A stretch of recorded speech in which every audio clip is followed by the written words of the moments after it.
All right, welcome to another episode of the podcast.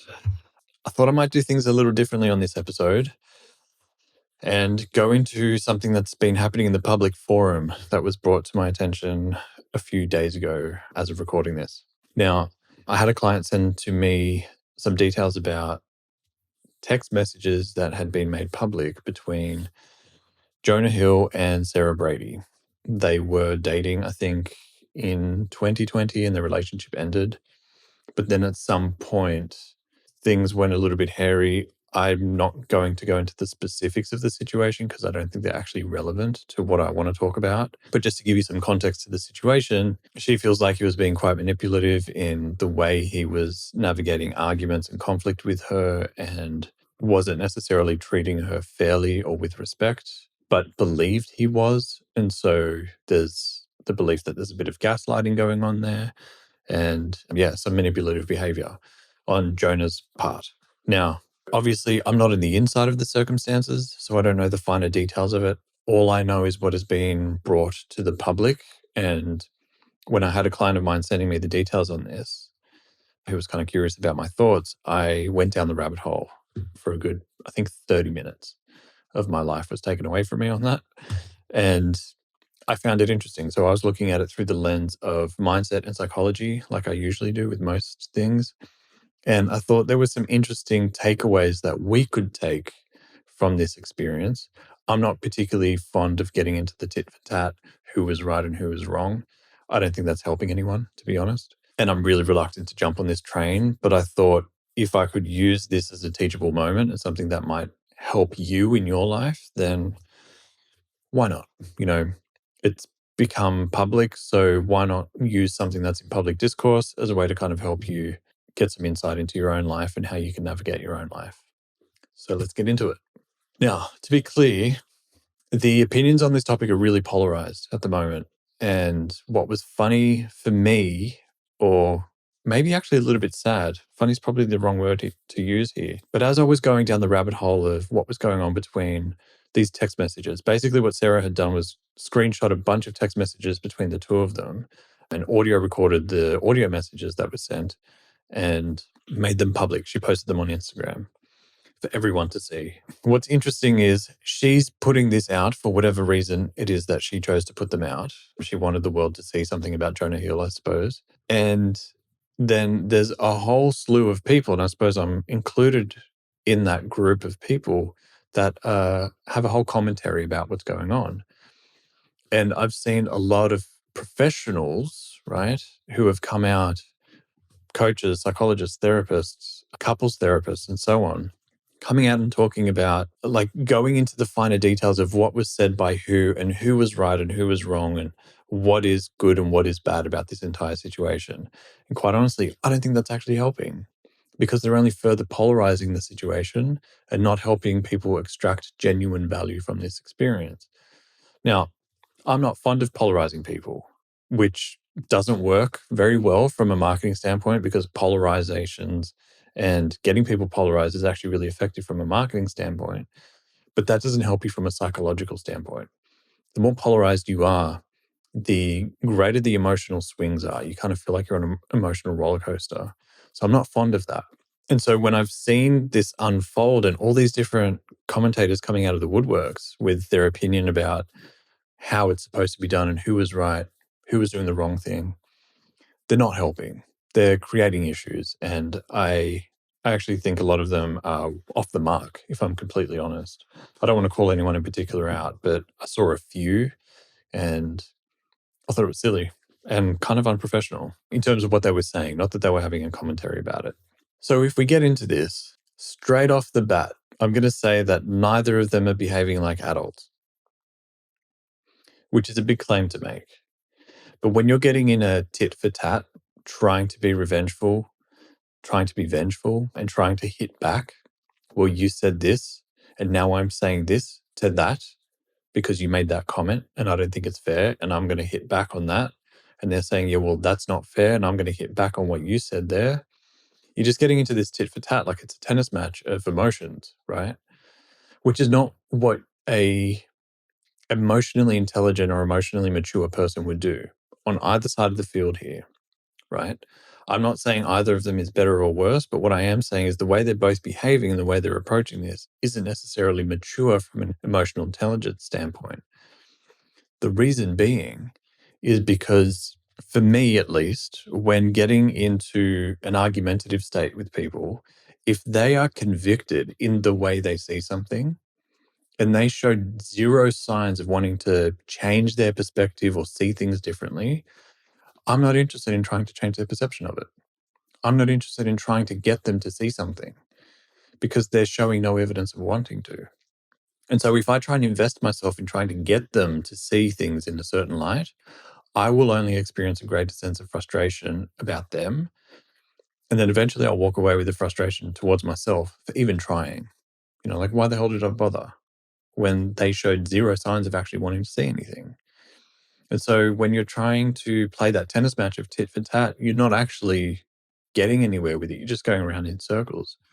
When in reality, one thing that could be done is just like, okay, if that's how you want to see it, that's how you want to see it.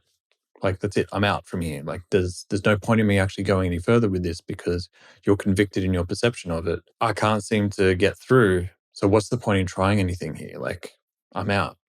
But usually what people do with their ego is because their ego gets involved, they actually then feel like they've got something to prove. And once you get into the desire to prove something to somebody, especially when it's in an argumentative state, you go around in circles. And so when I'm looking at the entire dialogue that has unfolded here between the two of them, I'm not seeing anybody actually rise above the situation. I'm seeing them both getting really entrenched in their emotions about it and slinging mud. It's mud that's made to look decorative in the way that they were speaking to each other, but in reality, there was mudslinging because they're both feeling hurt for different reasons. Which leads me to my next point. When you get into an argument with somebody, typically, especially if your ego is getting involved, each person that's part of the argument is trying to get control of the situation. They're trying to maintain control. Now, that's the ego's desire. The ego wants to be in control. Your higher self, if you like, your bigger self, your more mature and emotionally intelligent self, has zero desire to try and prove anything and doesn't feel the need to control anything, right? Which sort of relates to the previous point I was making. Like, if you are not emotionally invested in the circumstances, you can go, well, okay, I mean, that's your perception of it. If that's how you want to see it, fine. But, I don't think we can really go anywhere from here. So I think we just go our separate ways. But when you're emotionally invested in the situation, which is what your ego wants and your animal mind wants, there's no way for you to break out of that because you're so invested in trying to prove that point because you're trying to maintain control and also trying to maintain power. So as long as you're trying to hold on to control and power, you'll get stuck in this dynamic of tit for tat and slinging mud at each other, which is actually quite exhausting. This is why the text message thread of this entire argument went on and on and on and on. I was surprised. I was expecting just a few like really potent and poignant text messages between the two of them, but it just kept going, which was quite exhausting to read, to be honest. So it's important to understand that this is your ego, right? Because you're trying to maintain control and trying to maintain power. Now, here's what's really interesting to me. I write about this in my book on the chapter called How to Have an Argument. And what's really interesting when it comes to people arguing is the reason why the argument is getting so heated is because neither person is feeling understood. And the reason neither person is feeling understood is because they're not saying the real thing under the thing, right? I know that's not necessarily really clear, but it's important to understand that whenever you're in a debate or an argument or something like that, if you are not articulating specifically what it is that's upset you, then you're going to dance around it by arguing about all kinds of things. And then before you know it, you're arguing about the neighbor's cat that's peed on the fence and scared a bird off. And you're like, wait, hang on a second. How did we get here? Like, how did we start arguing about the neighbor's cat? When this started with the way you speak to me and how that's different to the way you speak to your mother, right? And like somehow, somewhere along the way, you just get derailed from the actual core issue and what the argument started about. And the reason that occurs is because the thing about that situation has not been communicated, right? So in this case, again, I've got to use this with a level of discernment and a huge grain of salt because I'm not on the inside of their relationship and what it was like. But the sense that I get is that she felt betrayed by him. Now, I suspect that maybe he doesn't know what to do with that. And maybe he feels caught out if that was actually the case. And so, because there are egos getting involved and she's not actually communicating the words, as far as I could tell in the text messages, I feel betrayed by what you've done, or I feel betrayed by this situation. I thought things were different. Then he can't address that directly because she hasn't actually communicated that. She's danced around it, she's implied it, but hasn't explicitly communicated, I feel betrayed, if that's the emotion she's feeling or if that's how she's seeing it. And so until you do that in an argument, until you communicate your perception of the situation and how that's leading to whatever the emotion is that you're feeling, you dance around it and you argue. You can argue for hours, sometimes days, because you're never really getting to the core of the issue, which is your perception. So this is something my wife and I use regularly and have for many years. Whenever we have a disagreement or we get into an argument, because we do, we're humans, and things get a little heated, what we work towards is getting to our perception of the situation as quickly as possible. Because the moment we get to the perception and the way we see it, we are more equipped to understand each other. So if there's something that my wife has done that's annoyed me, what I will do to the best of my ability in the moment is communicate the way I'm seeing this, or from where I'm standing, this looks like, and then I'll communicate my perception of it. I'm not declaring that what I'm seeing is truth. I'm declaring what I'm seeing, and that's it. So I say, from where I'm standing, this is what it looks like, and that's why I feel this way about it. By helping her understand my perception, she immediately is empowered with an understanding. But if I'm not clearly communicating myself, she can't understand where I'm coming from. And she's then going to have her own perception of what I'm saying to her and the accusations I might be making. And then we start arguing about that. Because I'm like, well, you're not getting me. And then she's saying, well, I think I am. And I'm like, no, you're not. And then you start to get wound up in these secondary and tertiary layers of argument that have nothing to do with the core issue. So the sooner you get to the core of your perception, this is how it looks to me, not saying that this is how it is, the way I see it is the way it is. That's not true. It's just your perception. So by getting to that as quickly as possible, you immediately start to empower the person you're arguing with the ability to actually understand where you're coming from. When they can do that, you immediately feel the tension break in the room because they're like, oh, wait, I can see why you would see that. That wasn't my intention. I didn't mean to do that. Let me explain it to you, right? And just through that process, you start to clear the air just by making that one change. Using that one tool, please use it in your own life, both in the professional world, but also in your personal relationships. It has the power to transform situations from really hostile and tense to where you're actually understanding each other. Now, you don't necessarily have to get along. You don't necessarily have to become besties off the back of it. But in any argument, everyone's just trying to be understood. So if you can facilitate arriving at being understood at a faster rate, you reduce the length of the argument and you reduce how long you feel tense and frustrated for. Now, this leads me to something that's kind of interesting about celebrities and people in the public eye.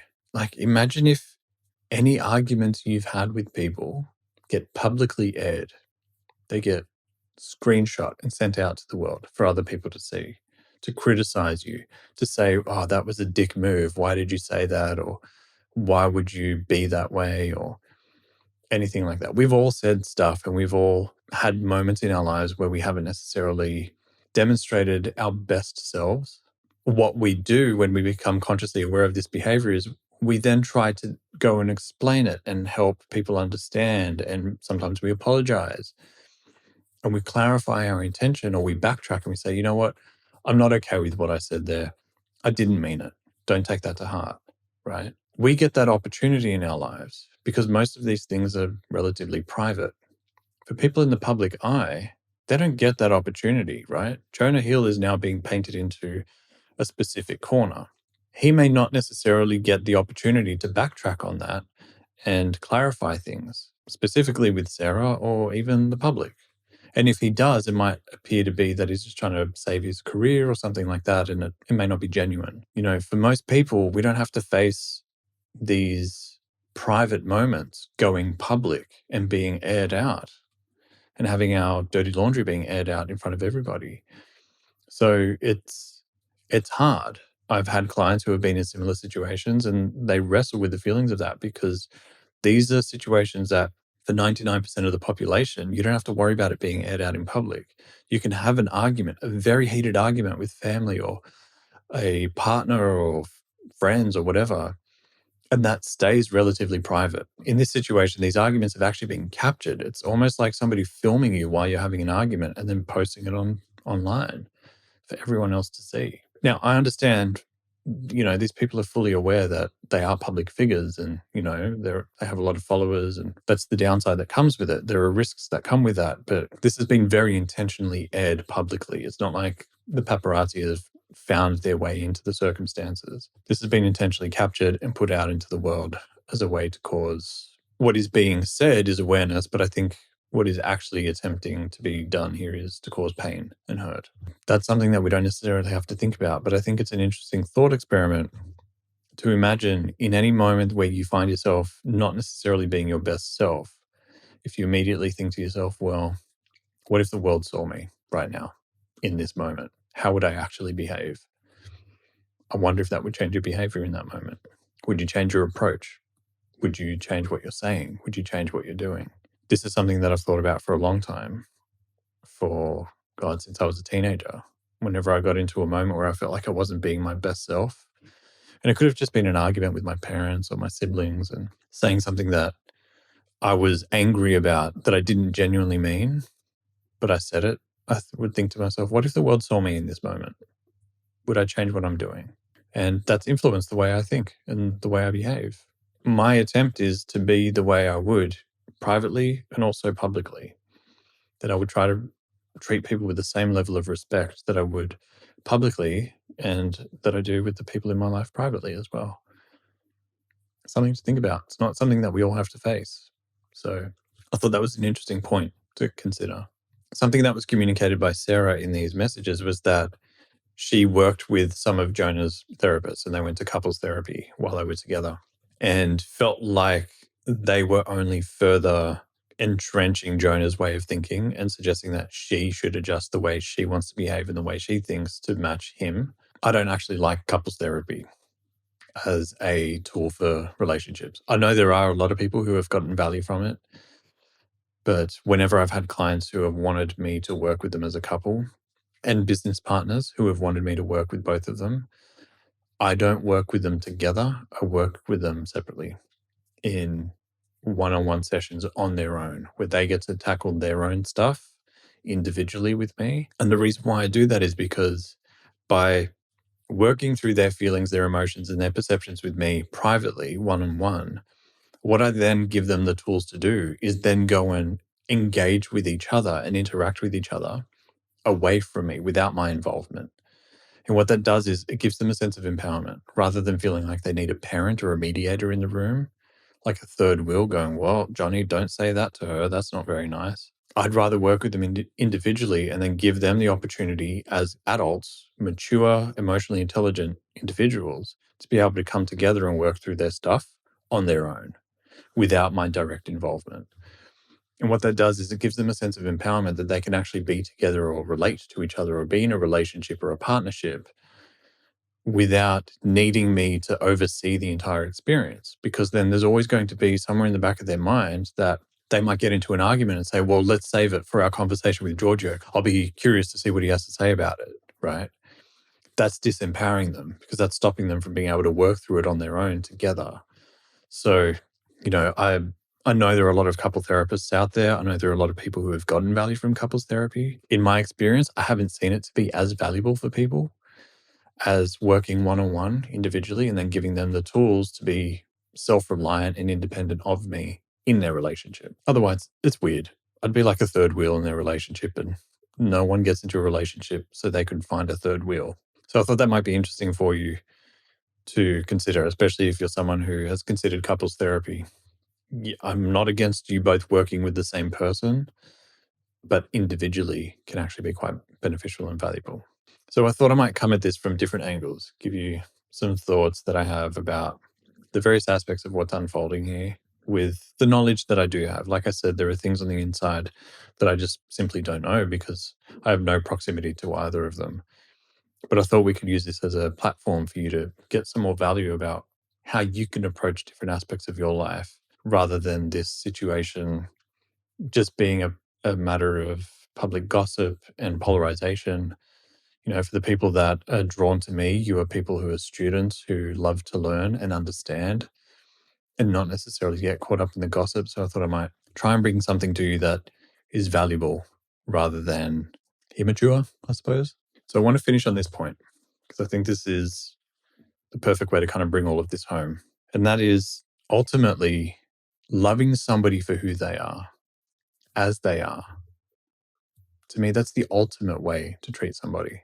Now, if you can love and appreciate somebody for who they are and the role they've played in your life and the contribution that they've played in your life, even if that's been someone who's challenged you or upset you, you stand to set yourself free emotionally from the baggage that you might carry from that. What I encourage my clients and students to do, especially as it comes to what they see as the inevitable end to a relationship that they might be in, is to love that person for who they are. And sometimes loving someone for who they are and the choices they make is the ultimate way to set yourself free. And you can love somebody and leave them. Sometimes that's exactly what's needed. In fact, leaving somebody, it can be an act of love because you might be keeping someone in a relationship that they don't need to be in, or that a relationship where they're not necessarily being loved the way they could be. And so you're setting them free to go and be with somebody who wants to and has the capacity to love them the way they deserve. And you're also simultaneously setting yourself free to then allow yourself to be loved and respected by somebody in the way that you deserve. So my preference is that we find a way to love unconditionally the people in our lives, both the ones that challenge us, upset us, and piss us off, but also the ones that we hold dearest and closest to us. Because your capacity for love is contagious and it's huge. So the more you tap into your ability to love and express that unconditional love for people around you, that speaks dividends. And to me, that's like paying it forward in ways that it's like depositing huge amounts of money into the bank of the universe, if you like. The wealthiest people I know are the ones that have the capacity to love, even those who have hurt them or caused them pain. And I don't mean a dismissing kind of love, like, I love them for it, and they're just making an intellectual comment. But people who genuinely feel a deep-seated sense of appreciation for the people that have hurt them and an unconditional love for them. To me, that's true power, that's true control, and that's the ultimate form of wealth in our life. So if you can use that as a North Star in all of your interactions with people to the best of your ability, you're not always going to get it. You're not always going to nail it. You won't get that right. You're going to feel ruled and governed by your emotions at times, and that's okay.